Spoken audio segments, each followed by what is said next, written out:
Welcome back, everybody. We are presenting before you the current affairs of 25th, 26th, and 27th December 2023. Now, these are very important for the upcoming 70th BPC exam as well as the UPSC paper. So, let's take a look at the important current affairs of the day, beginning with the first topic.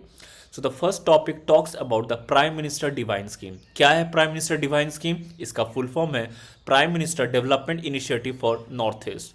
याद रखेंगे ये एक central sector scheme है. Central sector scheme क्या होता है? वो scheme जिसमें 100% जो फंडिंग है वो सेंट्रल गवर्नमेंट की रहती है और साथ ही साथ जो इम्प्लीमेंटिंग अथॉरिटी है वो भी सेंट्रल गवर्नमेंट. क्लियर? उसी तरह से एक और स्कीम होता है जिसका नाम है सेंट्रली स्पॉन्सर्ड स्कीम. क्या होता है इस स्कीम में? इस स्कीम में जो मोस्ट ऑफ द फंडिंग है वो सेंट्रल गवर्नमेंट से आती है, partially shared by state government, और इस स्कीम की जो इम्प्लीमेंटिंग अथॉरिटी होती है वो होती है स्टेट गवर्नमेंट. याद रखेंगे the difference between central sector scheme and centrally sponsored scheme. Central sector scheme funding और इम्प्लीमेंटिंग अथॉरिटी दोनों 100% सेंट्रल गवर्नमेंट, और centrally sponsored scheme most of the funding central government, partially shared by state government, और implementing authority state government. आगे जान लेते हैं PM divine scheme के बारे में. इसको 2022-23 के यूनियन बजट में लॉन्च किया गया था. इसका बजटरी एलोकेशन कितना है? 1500 करोड़. आगे जान लेते हैं क्या पर्पस है इस स्कीम का. इस स्कीम का पर्पस है पहला फॉर द इंफ्रास्ट्रक्चर डेवलपमेंट. कौन से रीजन में? नॉर्थ ईस्ट रीजन में. दूसरा इसका पर्पस है एम्प्लॉयमेंट जनरेशन, खासकर यूथ में और विमेन सेक्शन में. तीसरा प्रमोट करना हेल्थ केयर सेक्टर. कैसे?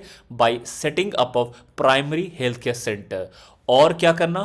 Promote education by setting up of government schools. याद रखेंगे जैसे हमने कहा कि ये सेंट्रल सेक्टर स्कीम है तो इसको इम्प्लीमेंटिंग जो एजेंसी है वो एक मिनिस्ट्री करती है जिसका नाम है डोनर. इसका फुल फॉर्म क्या है? Ministry of development of north east region. याद रखेंगे ये एक सेपरेट मिनिस्ट्री बनाई गई थी जिसका पर्पस है development of north east region. Clear रहेगा? कुछ चैलेंजेस जो फेस किए जा रहे हैं इम्प्लीमेंटेशन में, जैसे कि delays in approval as well as the law and order issue in states like Manipur.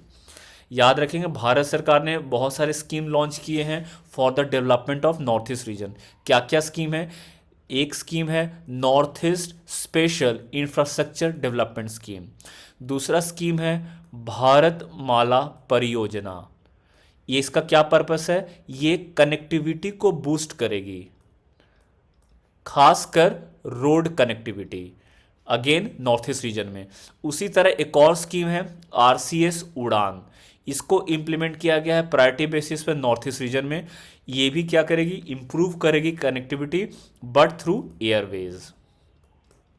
उसी तरह से भारत सरकार ने क्या थ्रू एक्ट ऑफ पार्लियामेंट क्या बना रखा है? नॉर्थ ईस्ट काउंसिल, जिसका पर्पस है to improve coordination and cooperation among the north east. Clear रहेगा? जैसे हमें पता है कि जो नॉर्थ ईस्ट है इनके जो स्टेट्स हैं उनको 7 सिस्टर कहते हैं, बिकॉज इसमें कितने स्टेट्स आते हैं? 7 स्टेट्स. कौन कौन से वो स्टेट हैं? आसाम, अरुणाचल, मणिपुर, मेघालय, मिजोरम, नागालैंड एंड त्रिपुरा. याद रखेंगे सिक्किम इसका पार्ट नहीं है. क्यों? क्योंकि ये जो सारे स्टेट 7 स्टेट हैं they are contiguous, they share boundary with each other. लेकिन जो सिक्किम है वो इन स्टेट के साथ बाउंड्री शेयर नहीं करती है, इसलिए कभी सिक्किम को क्या कहा जाता है? ब्रदर. सिक्किम में याद रखेंगे इनके साथ जो बाउंड्री शेयर करने वाली जो कंट्रीज़ हैं ये हैं नेपाल, भूटान, चाइना, और जो स्टेट इंडियन स्टेट जो कवर करती है वो है वेस्ट बंगाल. याद रखेंगे सिक्किम 1975 में भारत का पार्ट बना था. इसके पहले वो मोनार्की था और it became a part of India under referendum. 21st state बना था इंडिया का. क्लियर रहेगा? तो ये था PM divine scheme and along with some important information regarding north east. Moving on to the next topic. Next topic क्या कहता है? Next topic talks about the sighting of Namdapha flying squirrel. कहाँ पे? अरुणाचल प्रदेश में। तो जान लेते हैं इसके बारे में। जो ये फ्लाइंग स्क्विरल है, लास्ट देखा गया था ईयर 1981 में। ये एक नॉक्टर्नल फ्लाइंग स्क्विरल स्पेसीज है। खासकर कहाँ पाया जाता है? नामदाफा टाइगर रिजर्व में। याद रखेंगे, अरुणाचल प्रदेश में जो नेशनल पार्क्स और वाइल्ड लाइफ सेंचुरीज हैं, कौन कौन से हैं? जैसे कि Mouling national park, Pakke wildlife sanctuary, Kamlang wildlife sanctuary, Itanagar wildlife sanctuary और eagle nest wildlife sanctuary. याद रखेंगे, पक्का प्रीवियस ईयर यूपीएससी के प्रीलिम्स पेपर में भी आ चुका है। तो याद रखेंगे, जो जो फ्लाइंग स्क्विरल है ये schedule 1 of wild life protection act में आता है। याद रखेंगे, हमने पढ़ रखा है कि वाइल्ड लाइफ प्रोटेक्शन एक्ट 1972 में इनैक्ट किया गया था। यह भारत का सबसे इंपॉर्टेंट लीगल फ्रेमवर्क है for the conservation of flora and fauna. 1972 में जब इनैक्ट किया गया था, उसके कितने शेड्यूल्स थे? 6 शेड्यूल्स थे। लेकिन इसको अमेंडमेंट किया गया कौन से ईयर में? 2022 में। अब इसमें कितने सारे शेड्यूल्स हैं? It now consist of 4 schedules. याद रहेगा हमें। और याद रखेंगे, ये जो फ्लाइंग स्क्विरल है, इसका IUCN रेड लिस्ट में कौन सा कैटेगरी में है? Critically endangered. हमने पढ़ रखा है IUCN, international union of conservation nature इसका फुल फॉर्म होता है। ये स्पीसीज को प्रोटेक्ट करने के लिए बनाई गई एक लिस्ट निकालती है, जिसके कुछ पैरामीटर्स होते हैं। अकॉर्डिंग 9 पैरामीटर्स होते हैं, जैसे कि क्या क्या? Extinct in the wild, critical endangered, vulnerable, near threatened, list concern etcetera. तो अगर कोई स्पीसीज काफ़ी अबेंडेंट, ज़्यादा मात्रा में है वर्ल्ड ओवर में, तो उसको लिस्ट कंसर्न में रख दिया जाएगा। या थोड़ा सा अगर और डेंजरस केस है तो वनरेबल में रख दिया जाएगा। और अगर वो बहुत ही नीड ऑफ कंजर्वेशन में है, उसको क्रिटिकली एंडेंजर्ड में रखा जाता है। और अगर नहीं एग्जिस्ट करता है, उसे एक्सटिंक्ट घोषित कर दिया जाता है। IUCN, याद रखेंगे, इसका जो हेड क्वार्टर है वो ग्लैंड, स्विट्जरलैंड है। याद रखेंगे। थोड़े जान लेते हैं नामदफा नेशनल पार्क के बारे में। नामदफा नेशनल पार्क ये मिशमी हिल्स और पतकाई रेंज में लाई करता है, अरुणाचल प्रदेश में। इसमें कुछ फॉरेस्ट हैं, जैसे evergreen forest, moist deciduous types of forest पाए जाते हैं। इसके थ्रू नुआ देहिंग रिवर फ्लो करती है। याद रखेंगे, ये ब्रह्मपुत्र रिवर की ट्रिब्यूटरी है। याद रखिए, ये भी हमें याद रखना है इस कॉन्टेक्स्ट में कि जो ब्रह्मपुत्र रिवर है, इंडिया में पहला स्टेट जिससे थ्रू वो पास करती है वो है Arunachal Pradesh. Please remember, Brahmaputra enters India from Tibet through the state of Arunachal प्रदेश।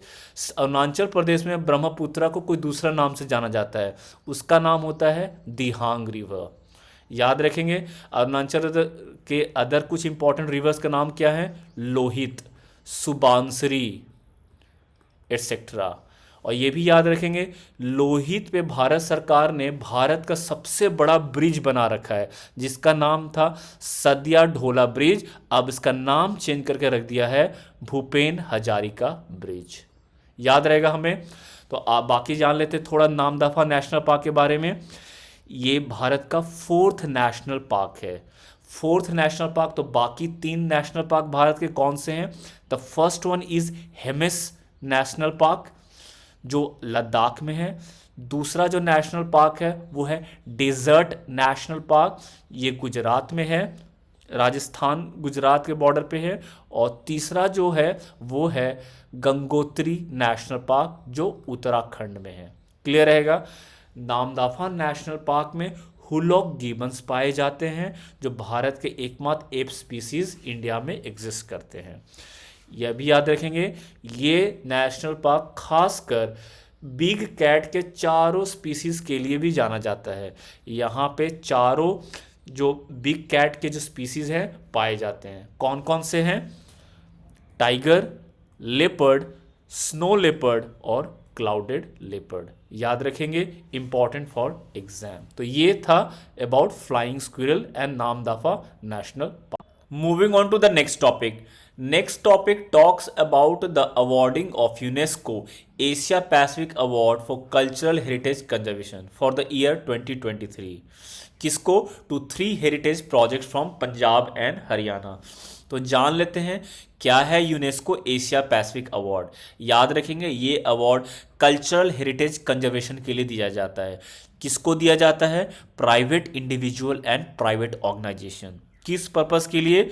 उनके एफर्ट को अप्रिशिएट करने के लिए, for restoring, conserving and transforming old buildings of heritage value. ये प्रमोट करता है प्रॉपर्टी ओनर्स को कि इस तरह के कंजर्वेशन प्रोजेक्ट्स वो और लें। कब इंस्टीट्यूट किया गया था इस अवार्ड को? It was instituted in the year 2000। याद रखेंगे ये एग्जाम खासकर बीपीएससी के लिए इंपॉर्टेंट है, क्योंकि पूछता है क्वेश्चन कि किस किस कंजर्वेशन साइट्स को इस बार अवार्ड दिया गया है, एशिया पैसिफिक अवार्ड। तो कौन जान लेते हैं कौन कौन है। पहला रामबाग गेट, ये गेट अमृतसर में लाई करता है और ये नानक शाही ब्रिक से बनाया गया है। क्लियर है। दूसरा पीपल हवेली, ये गुरदासपुर अगेन इन पंजाब में लाई करता है। ये एक कम्युनिटी सेंटर्ड एजुकेशनल बिल्डिंग है जो वुमेन एम्पावरमेंट को भी क्या करता है? सपोर्ट करता है। उसी तरह a church named Church of Epiphany from Gurgaon was also awarded the for conservation purpose. याद रखेंगे। अवार्ड ऑफ डिस्टिंक्शन मिला है Karnikara Mandapam which is at Kunnamangalam Bhagavati temple in Kerala. तो याद रखेंगे ये सारे नाम खासकर इंपॉर्टेंट है बीपीएससी एग्जाम के लिए। रिसेंटली ये भी हमें याद रखना है कि Bharat has become the chairman of world heritage committee. Important है ये world heritage committee. World heritage committee क्या करती है? ये कमिटी फाइनेंशियल असिस्टेंस देती है पुराने हेरिटेज साइट्स को, और ये कमिटी वर्ल्ड हेरिटेज साइट्स को भी डेजिग्नेट करती है। क्लियर रहेगा। कब बनाया गया था world heritage committee? It was established in the year 1972 under heritage convention. Heritage convention. और ये याद रखेंगे जो वर्ल्ड हेरिटेज कमिटी है ये यूनेस्को का पार्ट है। ये जो अवार्ड भी जो दिया जा रहा है Asia Pacific award for cultural conservation, वो कौन दे रहा है? यूनेस्को। यूनेस्को का फुल फॉर्म है United Nation Educational Scientific and Cultural Organisation. याद रखेंगे ये एक स्पेशलाइज एजेंसी है यूनाइटेड नेशन का, establish in the year 1946। United Nation के टोटल 15 स्पेशलाइज एजेंसी हैं। याद रहेगा हमें। इसका पर्पस क्या है यूनेस्को का? यूनेस्को का पर्पस है to promote international collaboration in education, science and culture. ये वर्ल्ड में पीस लाने की कोशिश करता है through education, art, science and culture. ये वर्ल्ड वॉर 2 में डिस्ट्रक्शन के बाद इसको बनाया गया था। क्लियर रहेगा। याद रखेंगे कि जो वर्ल्ड हेरिटेज कमिटी ये यूनेस्को का पार्ट है, और यूनेस्को ही जो भारत के जो वर्ल्ड हेरिटेज साइट्स हैं उसको डेजिग्नेट करती है। क्लियर रहेगा। तो भारत में अभी 43 वर्ल्ड हेरिटेज साइट्स हैं। कितने? 43, जिसमें से 34 जो हैं वो कल्चरल साइट्स हैं, जैसे कि ताजमहल, जैसे कि आगरा फोर्ट, जैसे कि अजंता केव्स। उसी तरह 7 है नेचुरल हेरिटेज साइट्स, जैसे क्या हो गए? जैसे कि हो गए सुंदरबन नेशनल पार्क, मानस नेशनल पार्क असम का, काजीरंगा नेशनल पार्क। और 2 है मिक्स्ड। मिक्स्ड में जैसे आते हैं कंचनजंगा वाला। क्लियर रहेगा। तो याद रखेंगे India has 43 UNESCO world heritage site. Moving on to the next topic. Next topic is from science tech section. क्या कहता है ये? It talks about NASA renaming the mission which is going to asteroid Apophis as Osiris Apex. जान लेते हैं थोड़ा Osiris apex के बारे में। ये mission physical changes on the asteroid Apophis को स्टडी करेगी। क्लियर रहेगा। ये हमें याद रखना है कि इसके पहले एक नासा का मिशन था जिसका नाम था ओसिरिस एक्स। ये टारगेट की थी बेनू एस्टेरॉयड को।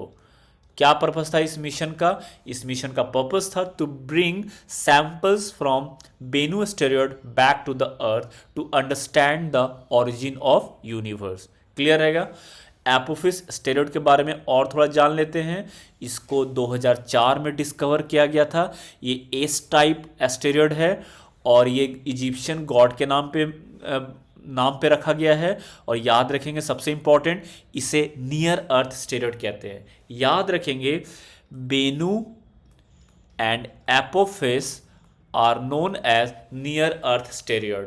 नियर अर्थ मतलब क्या, कि जो अर्थ के ऑर्बिट्स के क्लोज लाई करते हैं और बेसिकली जो 50 मिलियन किलोमीटर एट डिस्टेंस पे लाई करते हैं अर्थ के। क्लियर रहेगा। तो थोड़ा एस्टेरॉयड के बारे में और जान लेते हैं। What is an asteroid? We all know, we have read in our junior classes, these are rocky objects which orbits around the sun। Since ये काफ़ी स्मॉलर इन साइज होते हैं, इसको माइनर प्लैनेट्स में भी क्लासीफाई किया जाता है। Currently there are around 10 lakh asteroids in the solar system. इनको 3 पार्ट में डिवाइड किया जाता है। क्या क्या? पहला क्लास ऑफ स्टेरॉयड्स होते हैं जिनका ऑर्बिट मार्स और जुपिटर के बीच में लाई करता है। दूसरा ग्रुप ऑफ क्या है? दूसरा ग्रुप ऑफ स्टेरॉयड को ट्रोजन स्टेरॉयड कहते हैं। इस तरह के स्टेरॉयड्स अपना ऑर्बिट शेयर करते हैं किसी बड़े प्लैनेट से, जैसे कि मार्स हो गया, जुपिटर हो गया, एटसेट्रा। उसी तरह से एक थर्ड ग्रुप हो गया। थर्ड ग्रुप वाले को क्या कहते हैं? Near earth steroid. और ये स्टेरॉयड इसलिए नियर अर्थ स्टेरॉयड कहा जाता है क्योंकि ये अर्थ के क्लोज रहते हैं। क्लियर रहेगा। याद रखेंगे नासा ने 1400 नियर अर्थ स्टेरॉयड को क्या क्लासिफाई कर रखा है? Potential hazardous steroid. क्यों? क्योंकि they can bring catastrophe on the earth अगर वो इम्पैक्ट करते हैं। तो ये हमें याद रखने की ज़रूरत है कि 66 मिलियन ईयर्स अगो इसी तरह का एक नियर अर्थ स्टेरॉयड अर्थ को हिट किया था, जिसका नाम था चुक्सी-लब, जिसके वजह से mass extinction of most of the species on earth हो गया था, along with the extinction of dinosaurs। Clear रहेगा। जो अर्थ पे डायनासोर्स थे। तो याद रखेंगे ये अर्थ के लिए डेंजरस है। नियर अर्थ स्टेरॉयड्स उनको कहेंगे जो अर्थ से 50 मिलियन किलोमीटर के डिस्टेंस पे लाई करते हैं और कभी कभी अर्थ के ऑर्बिट में आ जाते हैं। क्लियर रहेगा। याद रखेंगे नासा कुछ स्टेप्स ले रही है इस तरह के स्टेरॉयड्स को क्या करने के लिए? हटाने के लिए अर्थ से। जैसे कि क्या है, एक मिशन को लॉन्च किया था जिसका नाम था डार्ट मिशन। डार्ट का फुल फॉर्म है डबल स्टेरॉयड रीडायरेक्शन टेस्ट। ये स्टेरॉयड ये मिशन क्या कर रही थी? ये मिशन एक स्टेरॉयड जिसका नाम है डिडीमॉस, उसका जो ऑर्बिट है उसको चेंज करने की कोशिश कर रही थी ताकि वो अर्थ से दूर चला जाए और फ्यूचर में अर्थ को इम्पैक्ट ना करे। क्लियर रहेगा। तो उसी तरह आप याद रखें, करंट न्यूज़ है कि भारत का जो पहला सोलर मिशन है आदित्य L1 मिशन, वो अपना लैग्रेंजियन पॉइंट 1 में पहुंच चुका है। क्लियर रहेगा। तो ये पॉइंट याद रखेंगे। Moving on to the next topic talks about mission Karmayogi. Recently in news extended version of mission Karmayogi was launched. किस ओकेजन पे? On the occasion of good governance day. तो जान लेते हैं, good governance day 25 of December every year को celebrate किया जाता है। क्यों? टू मार्क और in honour of the birth anniversary of former prime minister Atal Bihari Vajpayee. Clear रहेगा। इसका पर्पस क्या है? To promote transparency as well as accountability in governance. Clear रहेगा। थोड़ा और जान लेते हैं मिशन कर्मयोगी के बारे में। This mission has been created under the national programme for civil services capacity building. Clear रहेगा। इसका पर्पस है to create a professional, well trained and visionary civil services. ये ease of living among the citizens as well as ease of doing business को भी क्या करेगा? Promote करेगा। It is based on the NITI Aayog report जिसका नाम था इंडिया एट 75। क्लियर रहेगा। जैसे हमने कहा, transparency as well as accountability को प्रमोट करेगा, साथ ही साथ capacity building of civil servant को भी क्या करेगा? एनहेंस करेगा। क्लियर रहेगा।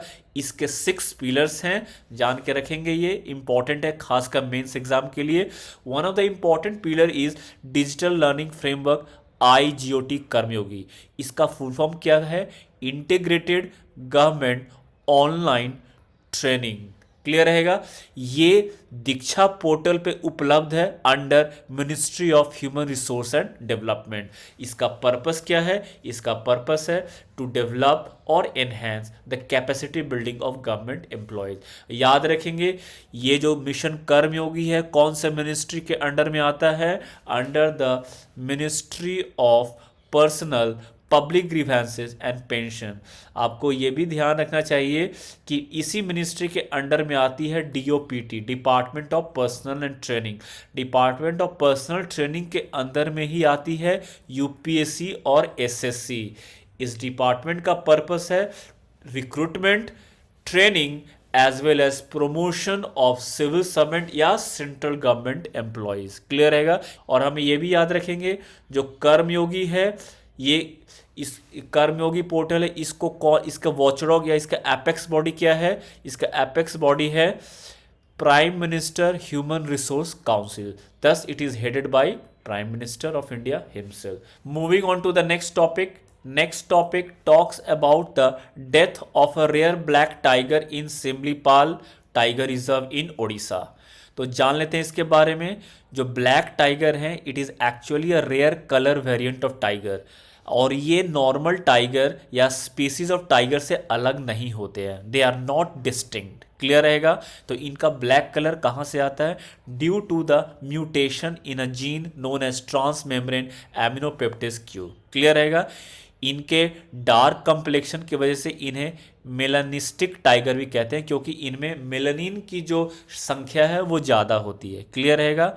वर्ल्ड में मेलानिस्टिक टाइगर या ब्लैक टाइगर सिर्फ इंडिया और मोस्टली सिमलीपाल टाइगर रिजर्व में पाया जाता है। ऑल इंडिया टाइगर एस्टिमेशन 2022 के मुताबिक 16 में से 10 टाइगर सिमलीपाल में पाए जाते हैं। सिमलीपाल के बाहर में नंदन कानन जूलॉजिकल पार्क, रांची जू और चेन्नई जूलॉजिकल पार्क में भी पाया जाता है। क्लियर रखेंगे। सिमलीपाल टाइगर रिजर्व याद रखेंगे सिमलीपाल नेशनल पार्क के अंडर में आता है। ये उड़ीसा का one of the most important national park है और इसे बायोस्फीयर रिजर्व भी घोषित किया गया है। याद रखेंगे, बायोस्फीयर रिजर्व यूनेस्को के मैन एंड बायोस्फीयर प्रोग्राम के अंदर में डेजिग्नेट किया जाता है। क्लियर रहेगा हमारा। उसी तरह उड़ीसा में और क्या नेशनल पार्क हैं?